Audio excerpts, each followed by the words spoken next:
I feel like a genie that just got out of the bottle. I'm Frank Burgos. This is April 6, 2008, and this is Ugly Flexo.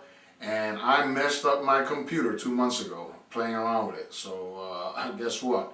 I couldn't rebuild it for 2 months. So I finally did.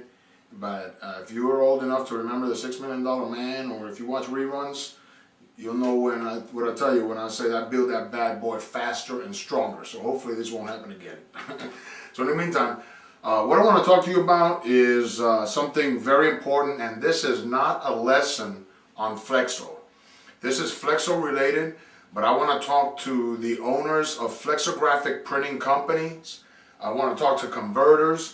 I want to talk to people who utilize Flexo printed materials for the sales and the packaging of their goods, and anyone who happens to come to this page and see this appeal. Because I'm going to ask you guys for money when I'm done with this, all right? But it's not going to be for me. It's going to be for a good cause. So I got some notes here. I made some bullets because if I don't do that, I'm going to be all over the place, and I want to make sure I don't forget anything, all right? So what I want to talk to you about is the Phoenix Challenge. I went to the Phoenix Challenge, and I just got back this Friday, and today is Sunday, so that was 2 nights ago. And the Phoenix Challenge is a competition, a flexographic printing competition among high school students, okay? So this year it ran from April 2 to April 4, and there's going to be a college version at the Flexo Forum in Dallas. I think it's something like April 26. But anyhow, I want to talk about the high school version. This is the 11th year of the Phoenix Challenge High School Competition. And right now there's approximately 25 teams that we just judged, and it's growing every year.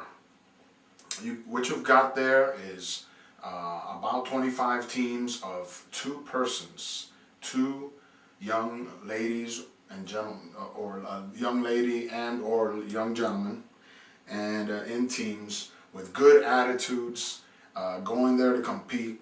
And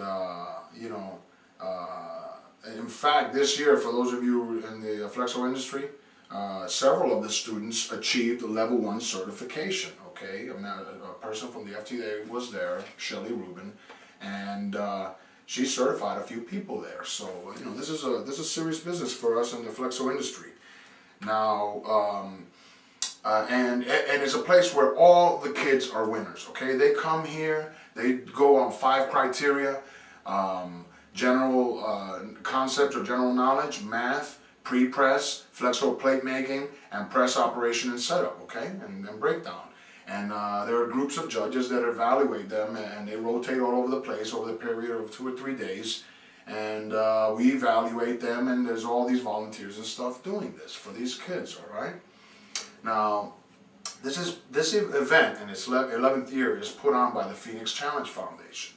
They're a non-profit organization, and it's staffed mostly by volunteers, okay? There are some paid folks whose companies or whose institutions provide time for them to contribute also to the project. So therefore, there's a few organizations involved with this. But really, it's funded mostly only through the generous contributions of a very few companies, organizations, and a handful of individuals. Okay. And as a matter of fact, I want you to visit them at www.phoenixchallenge.org. I have a link here, and click on sponsors on the left-hand side of the thing, and you visit those folks, and you see the companies that are putting the money out to help these kids grow and help our industry out, okay?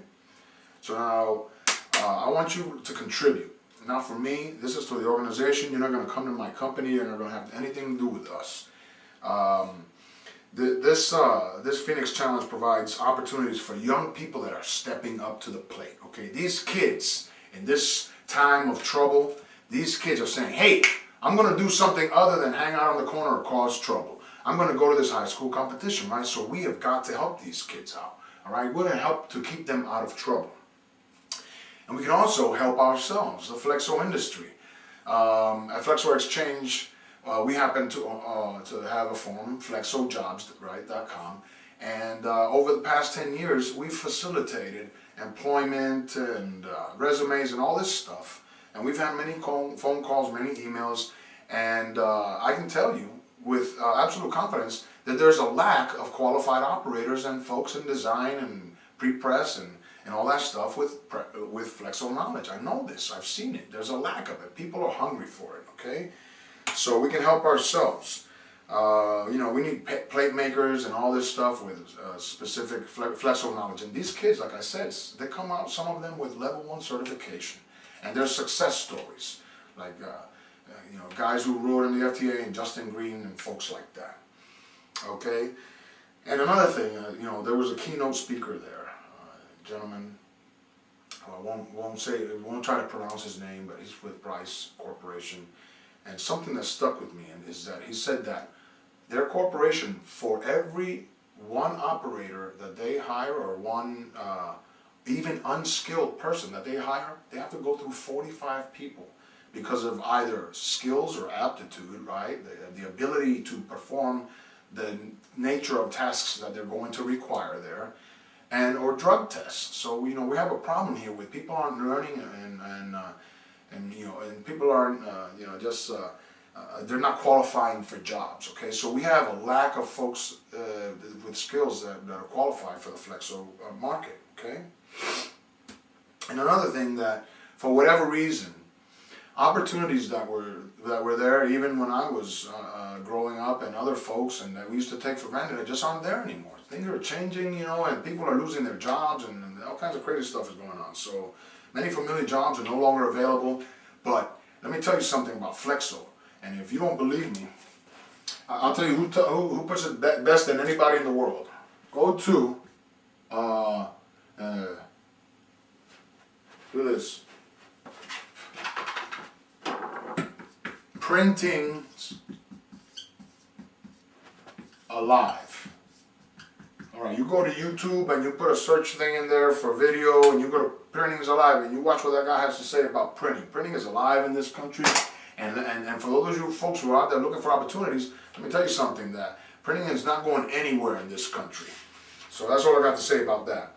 Okay, so to find out more about the Felix Challenge, right, this legitimate organization, not me, go to www.phoenixchallenge.org, and for, you know, if you're a company owner or someone who cares, like, you know, or someone who's interested, click on the link that says About PCF, and then click on the link that says Become a Sponsor. Okay, they've got a form there. They've got a form there. It's for the competition that I already have, but you know, I'm sure, you know, it's a similar thing, and it's got different sponsorship levels and stuff like that. And I mean, we're just talking about a couple $100, you know, for a bronze sponsor, $250. Recognition in the Phoenix Challenge Foundation, promotions and signage included in the Phoenix Challenge newspaper, distributed in Flexo magazine twice a year for $250. You get that? I mean, that's the minimum. But even if you just give $100, you know, you're probably looking at me right now. You might want to be one of these company owners who has a problem right now finding operators, all right? And you can give more. So go there, or and click around and email people or do whatever, but become a part of this thing, and let's grow the flexo industry, and let's give these kids a place to displace their energy and to put it in a positive place where they can contribute to help themselves, contribute to the industry, contribute to society and our community, and you know, all that good stuff. So thanks for your time, and now that I built my computer again, I'm going to crank out some stuff for you guys, all right? Take care, guys.